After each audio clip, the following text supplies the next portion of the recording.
Olá, hoje na gravação desse vídeo eu quero falar sobre obreiros descartáveis, exatamente isso.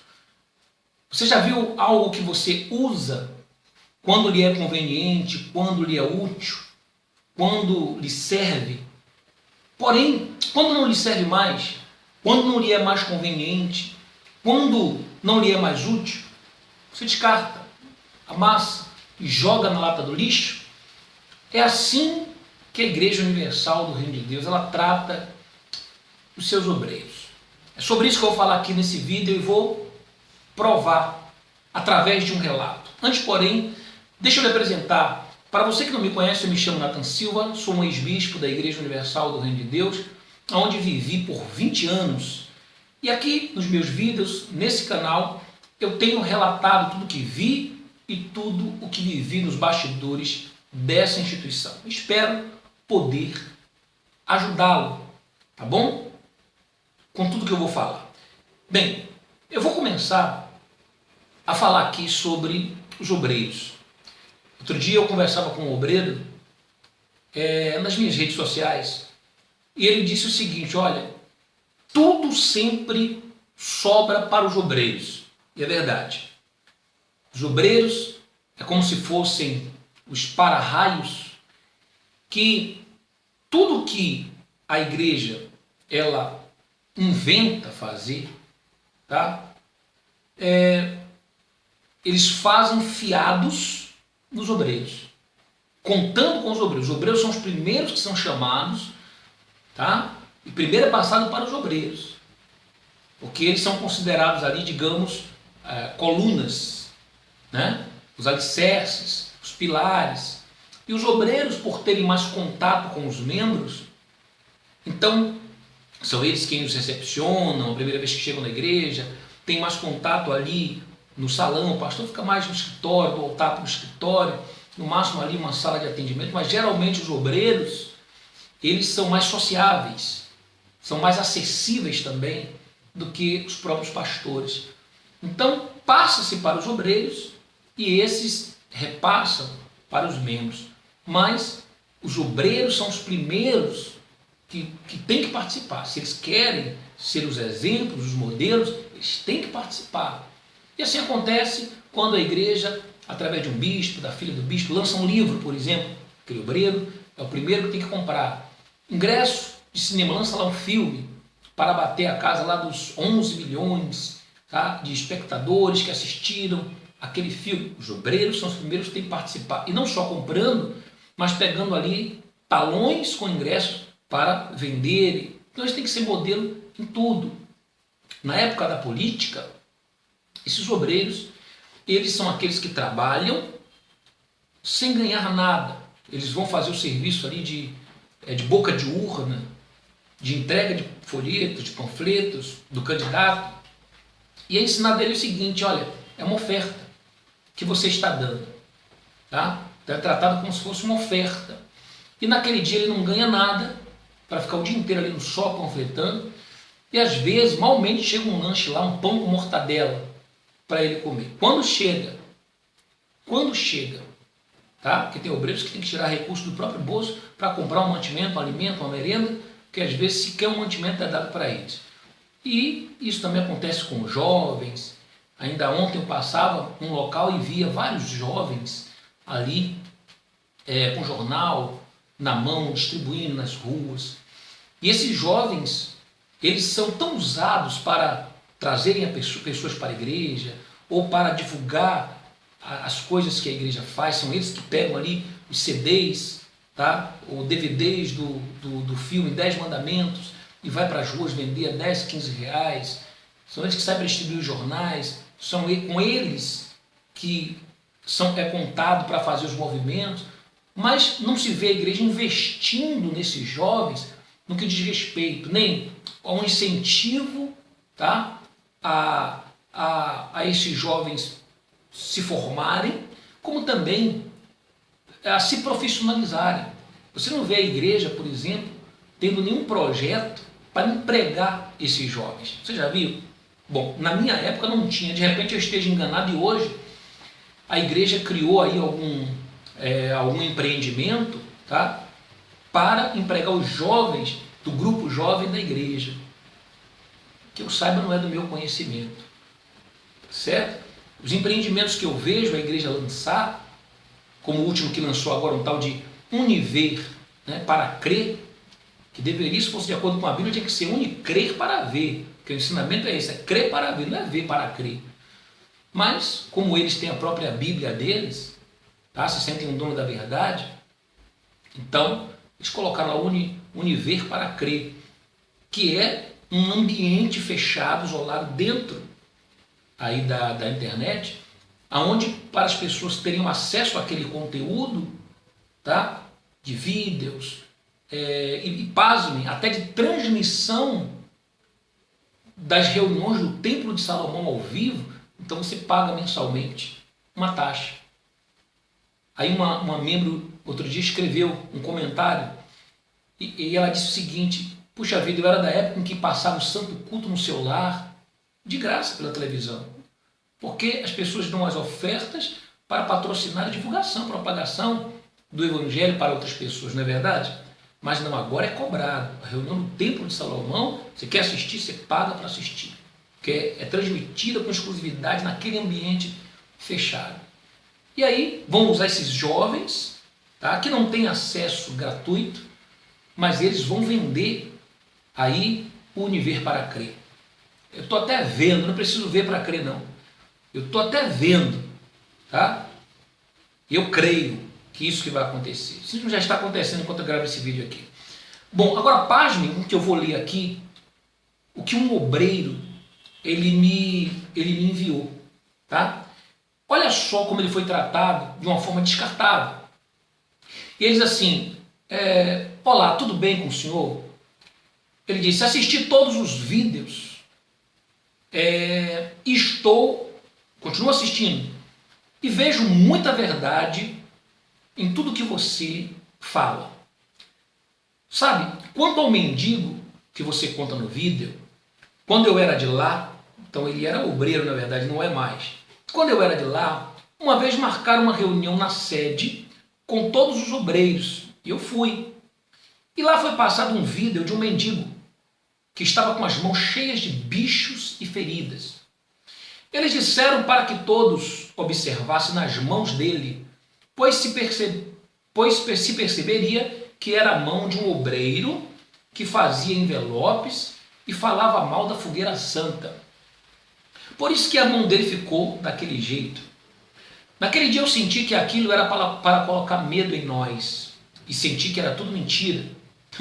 Então, senhores pastores e bispos da Igreja Universal do Reino de Deus, se vocês pensam que os obreiros eles não estão despertando e não estão abrindo os olhos para a manipulação que vocês vêm fazendo com eles, tá?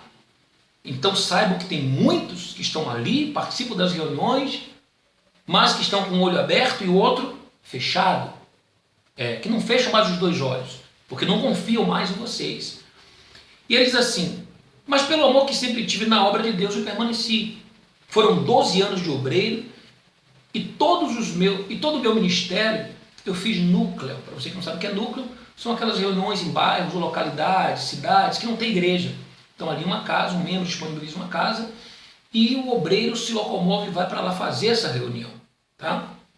Ele diz: sempre amei muito pregar a palavra, mas uma certa vez, observe isso com atenção, você vai ficar chocado como os obreiros são descartáveis. E ele diz: uma certa vez fui começar um trabalho numa cidade que ficava a 35 quilômetros de onde eu morava. E todos os dias eu ia para lá com recursos próprios. Eu tinha um prazer em fazer isso.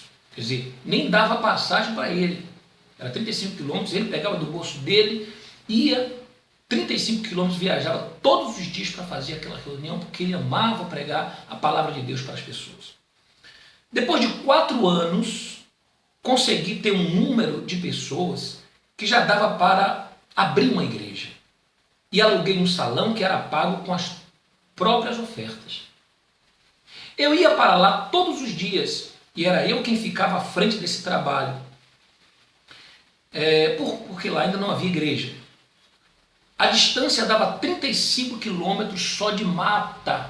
Então era no meio do mato, ele ia todos os dias com recursos próprios e ficou ali lutando, perseverando com amor durante 4 anos para que se conseguisse juntar um número de membros suficiente para se abrir uma igreja.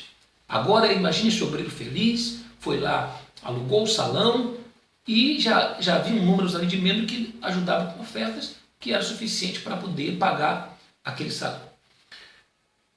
Quando gerou a igreja, eu consegui através de um pastor da minha cidade que mandasse um pastor definitivamente para lá. Bom, então o papel dele como obreiro havia sido feito. Agora já podia ter uma igreja ali, então já podia ter também um pastor. Ele conversou com o pastor da sua cidade e o pastor, então, para o pastor mandasse, né? Um pastor ficar lá agora e ali se tornasse uma igreja, não mais um núcleo. O pastor registrou a igreja em São Paulo e tornou a igreja oficial. Aos fins de semana, eu nas minhas férias, eu pousava lá, pousar quer dizer dormir, né? E dormia nos bancos de madeira da igreja. Mas eu tinha o maior prazer em dormir nos bancos, pois sempre amei este trabalho. Me virava como podia lá, para alimentar-me. E quando veio um pastor, definitivamente, quer dizer, então a igreja não dava nem alimento para ele. Não dava passagem, não dava recurso para ele se alimentar. E ele, como dizer, que se virava como podia. E quando veio um pastor definitivamente, este pastor pousava na casa de uma pessoa para poder assistir TV. E uma certa vez, estava chovendo à noite, e eu de moto, e no local só tinha um posto de gasolina, e este fechava às 9 horas da noite. Nesta noite estava chovendo, e minha moto só tinha um pouquinho de gasolina. Não tinha como ir embora, nem colocar gasolina, pois o posto tinha fechado. Aí então eu estava com a chave da igreja no meu bolso. Mas como tinha agora ali um pastor que estava na minha frente, ou seja, com autoridade acima da dele, que era o novo pastor, então por respeito resolvi ligar para ele e pedir para pousar ali naquela noite. Então imagine, estava chovendo, ele só tinha um pouco de gasolina no tanque do combustível da moto, o posto fechava às 9 horas, já tinha fechado e não tinha como voltar. Não tinha nem gasolina e ainda estava debaixo de chuva. Então ele, respeitando ali a autoridade daquele pastor, mesmo tendo a chave da igreja nas mãos, porque foi ele quem abriu aquela igreja, 4 anos trabalhou ali incansavelmente, com muita perseverança, não é verdade? Começar um trabalho não é nada difícil, não é nada fácil, e ele tinha ainda a chave. Então ele poderia chegar lá simplesmente abrir e entrar, mas não. Ele ligou para o pastor e falou: pastor, eu posso pousar aí essa noite? E explicou a situação. Ele diz assim, pediu o pastor da igreja, pois agora ele era quem liderava. Aí pedi para ele e ele disse que não era para mim pousar na igreja. Eu disse: pastor, eu sempre pousei lá, eu tenho as chaves aqui comigo, só estou ligando para o senhor por respeito, porque o senhor está acima de mim agora. Então ele me disse: lá não é para ficar à noite. Eu disse: eu não tenho onde pousar e nem como ir embora, pastor. Então ele me disse: se vira, lá você não pode ficar. Aí, com chuva, fui pousar no coreto da praça, a 50 metros da igreja. E de lá, eu vi a igreja fechada e eu não podia pousar lá. Às 2 da manhã, eu não aguentava mais o frio. Aí eu pedi para uma membro que deixasse eu pousar na garagem da casa dela. Mas não contei a ela o porquê, para não escandalizá-la. Para que aquela membro não saísse da igreja. Aí ela me disse para eu pousar dentro de casa, no sofá. Me deu cobertas quentes, me deu leite quente, com café, para me esquentar. Mas não disse claramente a ela o que realmente tinha acontecido, mas apenas que não tinha como pousar na igreja por um problema. Isso não foi só. Fiquei mais um par de anos ainda na igreja, até que fui transferido da minha cidade novamente. E lá começou a pressão da fogueira santa. Não dá para me contar tudo agora, porque estou com horário para entrar no serviço. Mas, assim que retornar, eu escrevo em carta ou mando por e-mail. Total, fiquei lá 12 anos fazendo a obra de Deus. Bom, então aqui ele fica de me relatar outras situações vivenciadas por ele. Mas vejam como são tratados os obreiros na Igreja Universal do Reino de Deus. Que fique registrado isso. O quão descartável eles são. Quer dizer, enquanto esse obreiro, durante 4 anos, pôde pagar do seu próprio bolso, ir para lá quando não tinha pastor, formar uma igreja, evangelizar, pagar a própria comida, tá? E deixar tudo pronto só para a Igreja Universal, registrar a igreja e mandar um pastor para lá. E agora, ele precisou apenas passar uma noite ali, se abrigar, porque estava chovendo, porque o posto de gasolina estava fechado, ele não tinha como colocar o combustível na moto. E o pastor não permitiu, e ele teve que ficar no frio, até as 2 da madrugada, num coreto na praça. Esse é o tratamento que é dado aos obreiros. Mas sabe por que eu acredito no relato dele? Porque se com um bispo da igreja, como eu era, tá? E quando eu saí, eles me trataram como me trataram, e ninguém nunca me procurou para me oferecer ajuda, para procurar saber se eu precisava de alguma coisa. Quando vieram me procurar, muitos anos depois, que se dependesse deles já teria morrido, foi visando, foi na época do Guaraci, aqui na Bahia, visando que eu voltasse, me propuseram que eu voltasse, tá? Mas para quê? Para fazer o que fizeram com o Renato Suete, me colocar no altar, certo? E para eu dar ali o testemunho de que eu estava vivendo na miséria, ou como é que foi a minha vida quando eu saí, e que agora eu estava de volta. Então, eles gostam de usar as pessoas, assim como ele usa os obreiros. Então, obreiro, saiba disso. Hoje, você ainda tem um certo tratamento, tá? Se é que eu posso chamar digno, porque eu não vejo tratamento digno nos obreiros. Eu vejo opressão, eu vejo cobrança, eu vejo obreiros tomando broncas, tá?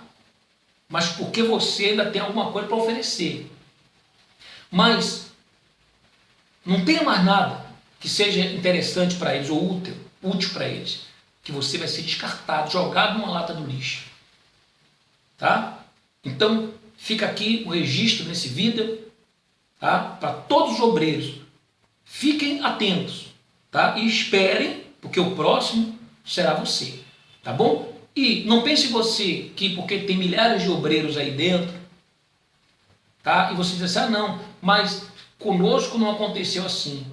Claro, vocês estão aí dentro ainda, mas eu tenho centenas de milhares de obreiros aqui fora, que um dia estiveram aí dentro, que foram tratados exatamente assim como eu estou relatando.